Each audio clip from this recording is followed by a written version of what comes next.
Mudar de assunto agora para falar sobre saúde. O câncer é a segunda causa de morte no mundo, de acordo com a Organização Mundial da Saúde. Aproximadamente 70% das mortes por câncer ocorrem em países de baixa e média renda. Hoje vamos falar sobre o câncer de estômago, também chamado de câncer gástrico. Assunto para o quadro Fala Doutor.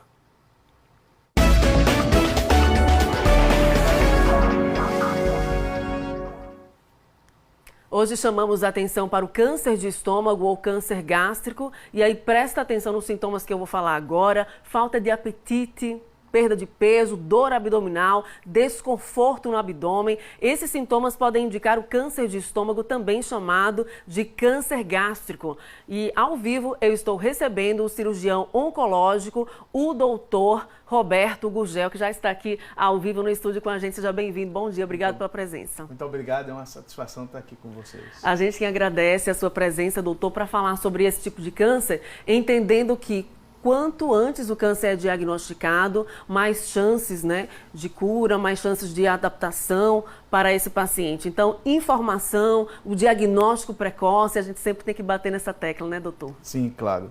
Para você ter uma ideia da magnitude, no câncer de estômago especificamente, 65% dos pacientes que chegam no estágio mais avançado. Então, há necessidade imperiosa de que alguns desses sintomas que foram falados aqui na abertura sejam atentos e as pessoas procurem imediatamente o seu serviço de saúde para que possam iniciar o início da investigação, para que quanto mais cedo a gente dá o diagnóstico, mais chance tem de ter uma sobrevida melhor. Durante o quadro Fala Doutor, vai ficar aparecendo o tema pra gente, o tema de hoje aí na tela do seu balanço geral, e vai ficar aparecendo também o nosso telefone para contato, que é o 996-520105 para a sua interação. Na mensagem, diga o seu nome completo, bairro, cidade onde você mora, para enviar a sua pergunta. Vamos começar com as interações aqui no quadro Fala Doutor. A Elane dos Santos está ligadinha com a gente em Capela. O consumo de alguns alimentos pode favorecer o surgimento do câncer no estômago, doutor? Sim, pode. Existem nos países em que a quantidade de sal e a quantidade de defumados é utilizado pela população de uma maneira muito rápida e um consumo muito intenso. Esses tipos de alimento podem levar a uma transformação no epitélio do estômago e levar ao aparecimento de câncer.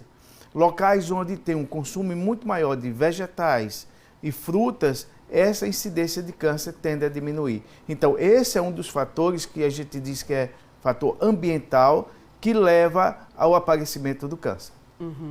Tem mais perguntas aqui na tela do seu balanço geral com o tema discriminado na tela. Tema de hoje, câncer de estômago. Juliana de Jesus está ligada com a gente em Nossa Senhora das Dores. Bom dia para todos que estão conectados com a gente em Nossa Senhora das Dores. Qual o primeiro sinal do câncer no estômago, doutor? Na verdade, é uma série de sinais. Alguns já foram falados aqui, perda de peso. A gente diz que a sensação de plenitude gástrica após a alimentação, que é uma sensação de você comer pouco e se sentir extremamente cheio. Essa sensação faz com que a pessoa deva procurar o médico. Anemia é um caso, perda de peso inexplicável, aparecimento de alguns tipos de gânglios, principalmente gânglios na região clavicular, na região supraclavicular, na região da axila, devem fazer com que as pessoas procurem o médico para começar a sua investigação. Então, quando se perceber esses sintomas, já tem que procurar um médico? Para você ter ideia, 65% dos pacientes com câncer chegam numa fase avançada. A gente está querendo pegar quanto mais cedo, melhor. Hoje em dia, o tratamento multiprofissional do câncer de estômago traz uma possibilidade de sobrevida de longo prazo extremamente importante. E nós temos ainda uma incidência muito alta de câncer no Brasil, de estômago. Infelizmente. Lembrando, 996-520105 para a sua interação, para participar com a gente, aproveitando a presença do especialista. Vamos a mais perguntas aqui. João Carlos, ligadinho em Ribeirópolis. Alô, população de Ribeirópolis, ligadinha com a gente. Qual a relação entre a bactéria H. pylori e o câncer no estômago? Quem já teve essa bactéria há maior risco de desenvolver o câncer de estômago? Por quê? Quem tem essa bactéria e não é tratada, sim. Ela não é imediata, é ao longo de anos, essa transformação do epitélio do estômago para o aparecimento do tipo de câncer, principalmente um tipo específico, que é o intestinal. São dois tipos fundamentais, intestinal difuso. No intestinal, a relação com a H. pylori ela é muito grande e se dá geralmente nas fases mais tardias da vida. Então, a pessoa leva muito tempo para aparecer esse H. pylori, né, para tratar esse H. pylori. Então, tem um tempo suficiente para que, ao identificar, seja tratado e depois confirme com nova endoscopia se está bem tratado e que está livre dessa bactéria. E aí, essa fonte de aparecimento do tumor de estômago, ela vai se acabando. Uhum. Olha, os telespectadores já começam aqui a interagir. A telespectadora Maria Valquíria dos Santos, ela está ligadinha com a gente. Fala para mim, Maria Valquíria, de onde você está acompanhando o seu balanço geral, qual a cidade, bairro onde você mora. E aí eu vou ler rapidamente aqui a pergunta que ela enviou. Bom dia, Tamires, bom dia a todos do Balanço Geral. Há pouco tempo descobri que estou com a bactéria H. pylori e eu vivo constantemente com a sensação de ter um bolo na garganta e é muito ruim. Também desenvolvi intolerância à lactose. Ela está ligadinha com a gente na Praia da Caueira. Qual seria a orientação para essa telespectadora? Bom, a orientação é seu regime alimentar, é você procurar tratar o H. pylori e confirmar esse tratamento fazendo nova endoscopia para saber se você está completamente livre da bactéria. Então, esse é o tratamento padrão e o tratamento da sua intolerância aí você vai ter pelo resto da sua vida. Infelizmente, né? Vamos a mais perguntas, a mais interações aqui. Ana Aparecida da Cruz, ligada na região sul de Sergipe, em Estância. A gastrite pode causar câncer? A gastrite é uma inflamação do epitélio do estômago, né? Quando a gente falou em H. pylori, essa transformação de gastrite em outros tipos de lesões, como uma mudança do comportamento do epitélio do estômago, leva-se tempo. Então, a gastrite é uma síndrome maior, né, que não precisa necessariamente ser causada pela bactéria H. pylori, pode ser até um período que você vomitou muito e você pode ter esse tipo de gastrite, essas coisas todas. Então, o ideal é saber qual é a causa, saber tratar, e você está livre disso, você não vai ter câncer de estômago. Uhum. Perfeito, doutor Gurgel. Vamos a mais perguntas aqui no telão do Balanço Geral. José dos Santos ligado com a gente em Lagarto.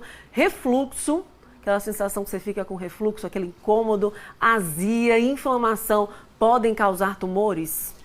Ao longo do tempo, sim, alguns tipos de tumores. O estômago ele tem 3 partes, né? A parte superior, média e inferior. Esse refluxo constante pode levar a uma transformação do epitélio, da transição do esôfago para o estômago, formando o que a gente chama de esôfago de Barrett, e ao longo do tempo isso pode se transformar num câncer de transição esôfago-gástrico. Então, a azia e essa queimação tem que fazer uma endoscopia, ver se não tem uma hérnia de hiato que precisa ser tratada cirurgicamente até, né? E evitar a causa do refluxo. Mas isso é ao longo dos anos. Você tem muito tempo para procurar um especialista, procurar ver do que se trata isso e fazer sua profilaxia. O interessante, doutor Roberto Gurgel, é não desconsiderar aquele sintoma. Não tirar Tamires, por menos, eu sinto aquele né? incômodo, aquele refluxo, mas aí não vou investigar o que é. Isso. É interessante procurar fazer, então, a endoscopia e investigar. Investigar, sem dúvida nenhuma. Vamos a mais perguntas aqui no telão do Balanço Geral. Luciana Cardoso ligada com a gente em Tobias Barreto. Bom dia, população ligada em Tobias com a gente. Qual o principal exame para diagnosticar o câncer de estômago?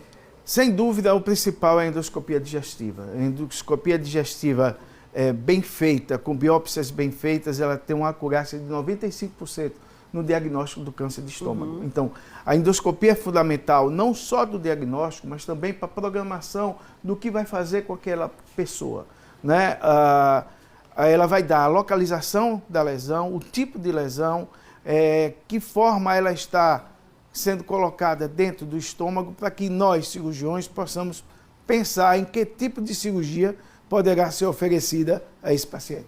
Inclusive, o doutor Roberto Gurgel é cirurgião oncológico. Muitas pacientes aqui já interagindo aqui comigo pelo WhatsApp do Balanço Geral, falando que passaram pelo procedimento com o senhor, mandando aí um grande abraço para esse especialista do Hospital DECOS. E aí a telespectadora Ana Maria, ela está ligada com a gente aqui na capital, no Conjunto Augusto Franco. Alô, você que está ligado com a gente no Conjunto Augusto Franco aqui em Aracaju. E ela fala assim: bom dia, Tamires, bom dia a todos do Balanço Geral.